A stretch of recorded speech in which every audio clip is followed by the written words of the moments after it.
ये कहानी है 5 अगस्त की शाम 7 बजे की, जब इसरो के हेडक्वार्टर में बैठे वैज्ञानिकों की धड़कनें तेजी से चलने लगती हैं और वो चंद्रयान 3 के इंजन को एक बार फिर से ऑन करते हैं। तकरीबन 40,000 किलोमीटर प्रति घंटे की स्पीड से दौड़ता भारत का बाहुबली अचानक से ऐसा मोड़ लेता है जिससे सिर्फ इसरो के वैज्ञानिकों का ही नहीं बल्कि हर एक भारतीय का सीना गर्व से चौड़ा हो जाता है, क्योंकि यह पल हमारे चंद्रयान 3 के लिए किसी अग्नि परीक्षा से कम नहीं था और इसने हमारी उम्मीद के मुताबिक इसे भी बड़ी ही सहजता से पार कर लिया। दोस्तों, फाइनली चंद्रयान 3 इतने दिनों की लंबी यात्रा के बाद चांद की ऑर्बिट में प्रवेश कर चुका है। अगर आपको लग रहा है कि चांद की ऑर्बिट में प्रवेश करना कौन सी बड़ी बात है, तो आपको बता दें कि ये यान दिल्ली से मुंबई की दूरी मात्र 2 मिनट से कम टाइम में कवर कर सकता है और इस भयानक रफ्तार में किसी भी अंतरिक्ष यान को सटीक तरीके से सही टाइम पर नहीं मोड़ा जाए तो ये कहीं किलोमीटर आगे भी निकल सकता है। ऐसे में चंद्रयान 3 को सफलतापूर्वक चांद की बाहरी कक्षा में स्थापित करने के लिए हमारे भारतीय वैज्ञानिकों की हिम्मत की दाद देनी पड़ेगी।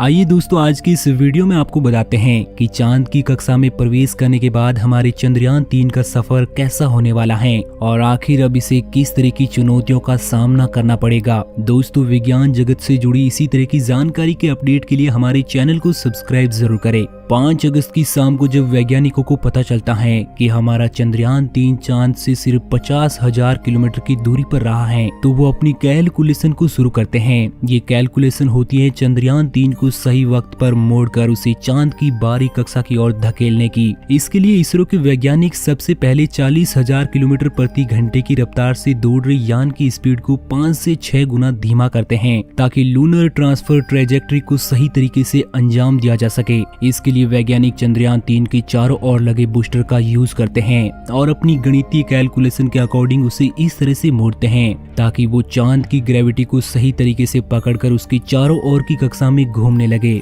दोस्तों, जिस तरह पृथ्वी अपने गुरुत्वाकर्षण बल से चांद को अपने चारों ओर घुमाती है, उसी तरह चांद भी अपने 40,000 किलोमीटर के दायरे में आने वाले किसी भी ऑब्जेक्ट को अपनी ओर खींचने लगता है और इसी चीज का फायदा हमारे इसरो के वैज्ञानिकों ने उठाया और वो अब चांद की ग्रेविटी का इस्तेमाल कर चंद्रयान 3 को धीरे धीरे चांद के करीब ले जाएंगे और ऐसा करने में उनके ईंधन की भी काफी बचत होने वाली है। और इन सब में चंद्रयान 3 करीब 12 से 15 दिन का समय लेगा, क्योंकि हम डायरेक्ट चांद की सतह पर नहीं उतर सकते, बल्कि जैसे पृथ्वी के चारों ओर चक्कर काटकर इसने पृथ्वी का गुरुत्वाकर्षण छोड़ा था, ठीक ऐसे ही ये चांद के नजदीक चक्कर काटते हुए उसकी आंतरिक कक्षा में जाएगा। यानी हाल फिलहाल सीधे तौर पर कहे तो हमारा चंद्रयान वैज्ञानिकों के प्लान के मुताबिक ही चांद के चारों ओर चक्कर लगा रहा है। इस बीच इसरो कई बार फिर से चंद्रयान 3 के इंजन को ऑन करने वाला है, क्योंकि इसे 4 से 5 बार अपनी कक्षा को बदलना पड़ेगा। तो क्या अब हमारे चंद्रयान 3 का खतरा पूरी तरह से टल चुका है?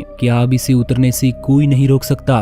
दोस्तों, इस सवाल का जवाब देते हुए मैं आपको बताना चाहता हूँ कि यह तो बस शुरुआत थी, अभी असली चुनौतियों का सामना होना बाकी है। किसी भी मिशन का सबसे जटिल कार्य उसके यान को दूसरी दुनिया में सही सलामत उतारना होता है और पिछली बार भी हमें उसी में निराशा मिली थी। लेकिन दोस्तों, इस बार आपको डरने की जरूरत नहीं है, क्योंकि चंद्रयान 3 को हमारे वैज्ञानिकों ने चंद्रयान 2 से कहीं गुना ज्यादा एडवांस बनाया है। दोस्तों, 17 अगस्त के दिन चंद्रमा का प्रोपल्शन मॉड्यूल विक्रम लैंडर से अलग हो जाएगा। उसके बाद ये चांद पर कुछ राउंड काटने के बाद 23 अगस्त के दिन ये चांद के बहुत नजदीक यानी 30 किलोमीटर की ऊंचाई पर पहुंच जाएगा। इसका केवल एक ही काम है, बस इसे धीरे धीरे चांद की जमीन पर उतरना। यह सफर कुछ मिनटों का हो सकता है, लेकिन इस पूरे मिशन के ये 15 से 20 मिनट बहुत ही ज्यादा खास और भयानक होने वाले हैं। इसी पड़ाव में अच्छे मिशन फेल हो जाते हैं, क्योंकि इस समय इस अंतरिक्ष यान को बड़े आराम से उतारना होता है और इसके लिए वैज्ञानिक इसके अंदर एडवांस टेक्नोलॉजी वाले उपकरण यूज करेंगे जो इसकी गति को उतरते वक्त स्लो करते रहेंगे, जिन्हें थ्रस्टर कहा जाता है। यही थ्रस्टर इसे ऊपर ऑपोजिट डायरेक्शन में धकेलते हैं जिससे कि इसकी स्पीड कम हो सके।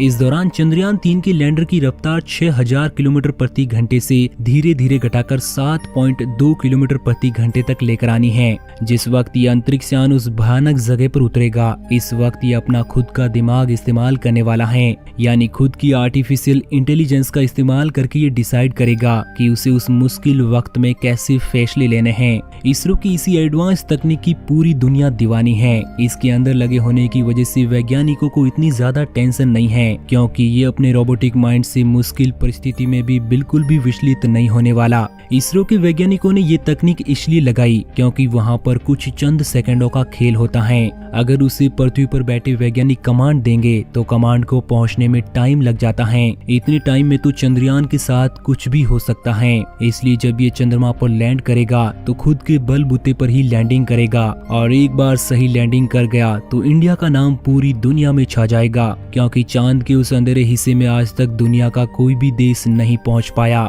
चांद पर सही सलामत उतरने के बाद इसका रोवर यान से बाहर निकलकर चांद की जमीन पर इसरो और भारत की छाप छोड़ते हुए अपने मिशन पर निकल पड़ेगा, और चांद की उस अंधेरी दुनिया के राज सबसे पहले भारतीय वैज्ञानिकों के सामने होंगे। ये चांद के उन गहरे गड्ढों की भी खुलकर पढ़ाई करेगा जिनमें हमारे चंद्रयान 2 ने पानी की मौजूदगी की जानकारी दी थी। इस जानकारी से पूरी दुनिया के वैज्ञानिक भी अचंभित रहने वाले हैं, क्योंकि आज तक चांद के उस हिस्से का रहस्य कोई भी नहीं सुलझा पाया। अब इसके रोवर को चांद की उस उबड़ खाबड़ जमीन पर चलने में भी कई दिक्कतों का सामना करना पड़ सकता है, लेकिन इसके लिए इसके अंदर कई प्रकार के सेंसर लगे हुए हैं जो पहले ही उसको ये बता देंगे कि कहां पर गड्ढा है और कहां पर बड़ा पत्थर। हालांकि पहले से ही वैज्ञानिकों ने इसके लक्ष्य को सेट कर रखा है, यानी इसको वहां पर जाकर सबसे पहले किस जगह पर रिसर्च करना है। और इस बार वैज्ञानिकों ने खासकर इसके अंदर एडवांस उपकरण लगाए ताकि किसी भी हालत में इसके साथ कोई अनहोनी ना हो।